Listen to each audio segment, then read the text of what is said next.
Avec la technique Excentrix, on va travailler votre colonne vertébrale dans 3 directions différentes.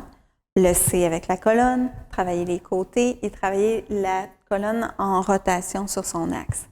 Dans certains mouvements, comme par exemple le moulin avant, on va travailler cet aspect-là de votre colonne. Donc, quand on commence le mouvement, c'est important de travailler sur nos muscles des abdominaux, de notre tronc, de notre dos pour tirer notre colonne vers le haut, décompresser les vertèbres, sans pour autant amener les épaules vers les oreilles, ce qui est des fois, souvent, on va faire ça.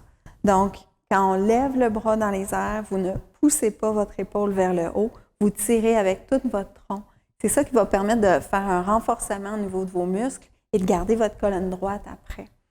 Donc, on tire la colonne vers le haut, on descend tranquillement le bras droit, on lève le bras gauche, vous tirez encore votre colonne et tournez un petit peu plus vers la gauche. Ensuite, on lève le bras gauche, on tire vers le haut, on inspire, expire, on descend, on relaxe les épaules, on tire notre colonne vers le haut et on tourne un petit peu plus. Vérifiez toujours le positionnement de vos épaules vers l'arrière.